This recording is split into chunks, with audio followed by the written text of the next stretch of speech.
حل علينا موسم الجدري المائي، ومعه انتشرت الخرافات الخاصة به اللي غالبا انت سمعتها، وعشان كده دقت على الفيديو ده. اوعى تستحمى وانت عندك جدري، خلي بالك الجدري ده مرض خطير على الاطفال. انا سمعت ان الجدري بيعدي اكتر لما يبدأ يعمل قشر، حاجات زي كده وحاجات تانية كتير جدا مريض الجدري بيسمعها، وللأسف اغلبيتها مش صحيحة. والنهاردة هنعرف ايه هي خرافات عن الجدري المائي. اهلا بيكم، انا دكتور ايمن، والنهارده زي ما سمعتم هنتكلم عن الخرافات الشائعه عن مرض الجدري المائي. الحقيقه انه جدير بالذكر ان الايام دي المرض منتشر بشكل شديد جدا، وبنشوف حالات كتير كل يوم، وده طبعا بيسبب خوف ورعب عند المصاب بالمرض او اهل الطفل المصاب. فحابب قبل ما نتكلم عن الخرافات نطمنكم بشكل نهائي ان مرض الجدري المائي يا جماعه مرض مش خطير اطلاقا، و99%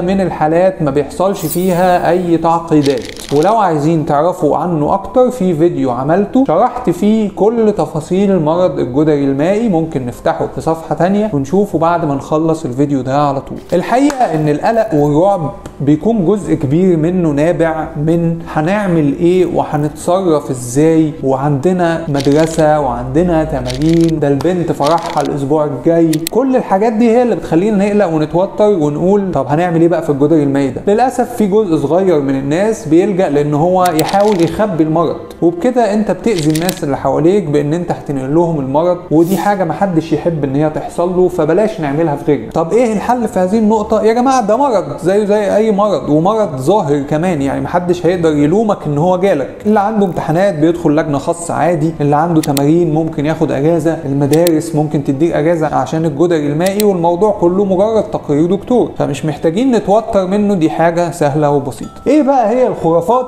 اللي بنسمعها عن الجدري المائي؟ هما 7 خرافات النهارده هنفندهم ونقول ايه اللي صح وايه اللي غلط. ركز معايا علشان كلهم حاجات مهمه. رقم 1، تقول الأسطورة انت عندك جدري مائي اوعى تستحمى، خلي الواد يتحبس في اوضته اسبوعين وما يشمش ريحة المية، خلي الجيران بقى يشموا ريحة الولد. ما هو لما يقعد اسبوعين ما يستحماش الجيران هتبدأ تشتكي، مش عشان عنده جدري، عشان اسبوعين من غير حمى صعب كتير. ونقدر نفهم الاسطوره دي اتولدت ازاي. ان مريض الجدري المائي لما كان ممكن يستحمى كان بيدعك جسمه بالليفه فبيعلم مكانه، وده بيبقى مخرج للمريض من ان هو كده قال يعني ما هرش، بدل ما يرش شغل دماغه وقعد يدعك بالليفه. انا ما هرشتش اهو، ما هو هيعلم حضرتك. فبناء عليه اكيد الطب الشعبي زمان خرج لنا بهذه الاسطوره ان اللي عنده جدري ما يستحماش. ولكن الاسطوره دي ملهاش اي اساس في الواقع العلمي والطبي، لان طبعا قله الحمى ده بيعرض المريض اصلا للعدوى الجلديه البكتيريه الثانويه، ودي ممكن تبقى اخطر من الجدري نفسه. طب نعمل ايه يا دكتور؟ المريض يستحمى عادي بس بالميه فقط، ويستحسن بلاش صابون، او لو هنستخدم يبقى صابون جليسرين بدون رائحه او اي كيماويات. وطبعا طبعا طبعا ما ندعكش الجسم بالليفه. مريض الجدري يستحمى عادي. رقم 2، تقول الاسطوره ان الجدري المائي معدي باللمس فقط، يعني اللي عنده جدري وانت شايفه عليه هو اللي ممكن يعديك. وطبعا دي اكبر اسطوره خاطئه في العالم، لان لو هي دي الحقيقه بتاعه المرض كان وقف انتشاره من زمان. يعني في مرحله ما من مراحل تطور البشريه كنا هنقول اللي عنده جدري ده نحبسه فمحدش هيتعدي منه، فواحده واحده بقى لما نحبس الناس كلها الفيروس هيموت خلاص مش هيعدي حد تاني. ولكن الحقيقه ان المرض اولا معدي بالنفس اكتر ما هو معدي باللمس، زيه زي البرد بالظبط، من رذاذ الفم بتاع المريض سواء عطس كحه كلام، فنشر الفيروس عن طريق النفس. والحقيقه الثانيه ان الفيروس بيكون معدي من يوم ليومين قبل ظهور الطفح الجلدي اصلا. والله تخيل، مش معنى ان انت شفت واحد امبارح خف من الجدري المائي ورجع معاك الدرس ان هو اللي عداك، هو غالبا عداك قبل ما يظهر عليه من اسبوعين لما ما كانش فيه طفح جلدي. وده ياخدنا لرقم 3، تقول الاسطوره ان عدوى الجدري المائي انا سمعت يا دكتور ان هي بتزيد اكتر لما يبتدي يعمل قشره. سمعت منين؟ يعني سمعت منين؟ بيقولوا كده. مين اللي بيقولوا؟ مين دول بقى؟ بالراحه يا دكتور انت متعصب عليا ليه؟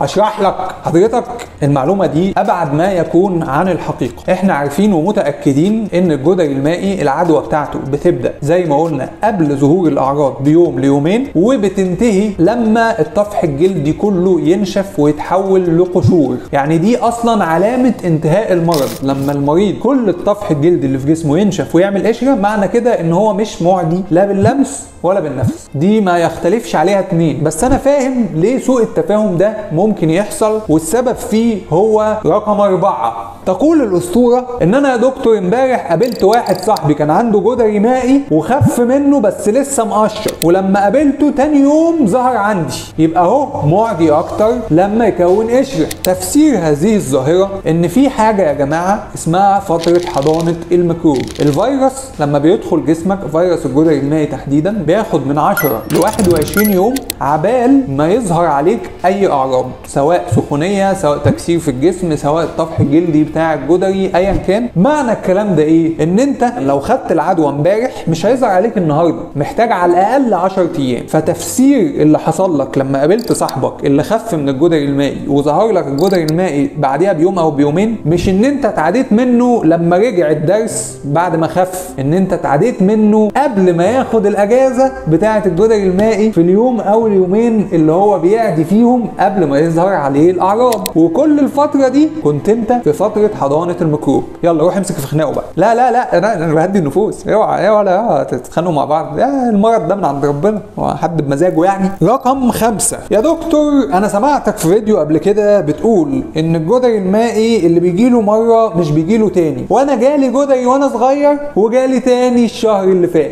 ازاي بقى؟ ها يا جدع يا جماعه انت والله هضربك.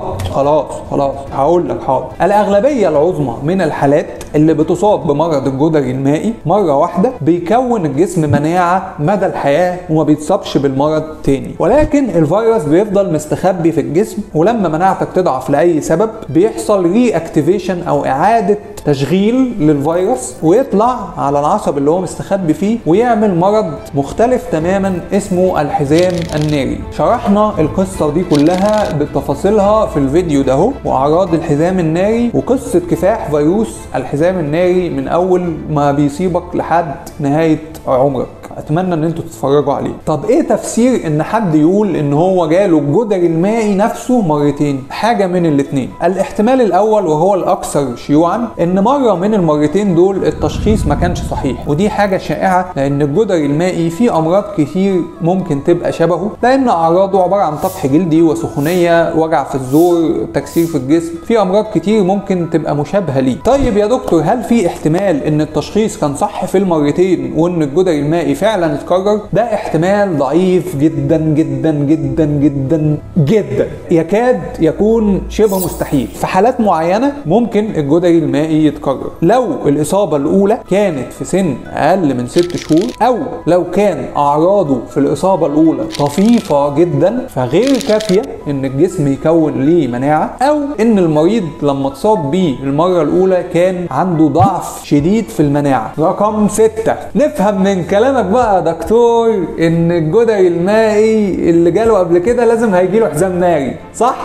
انا كده فهمت صح؟ لا الحقيقه انت فهمت كلامي، انا مبسوط منك، ولكن خلينا برضو ناكد على هذه الاسطوره ان مش كل من اصيب بالجدري المائي لازم هيجيله حزام ناري في حياته، ولكن كل من جاله حزام ناري معناها انه جاله جدري مائي في يوم من الايام. ما فهمتوش حاجه انا عارف، عيدوها كذا مره هتفهموها، معرفش.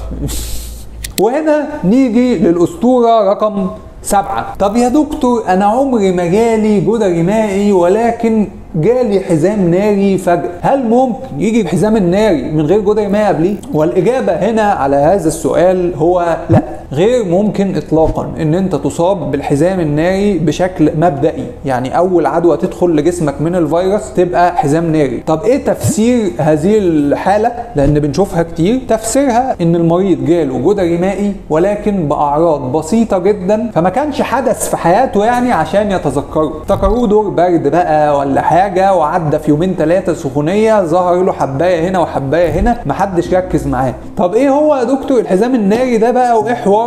نتفرج على الفيديو ده هنعرف كل التفاصيل والقصة المشوقة لقصة كفاح هذا الفيروس اللعين اللي عنده إرادة أقوى من إرادة البشر. ونشترك على القناة عشان نشوف الفيديوهات اللي جاية أول بأول. أنا مين؟ دكتور أيمن، وأتمنى دايما أشوفكم على خير.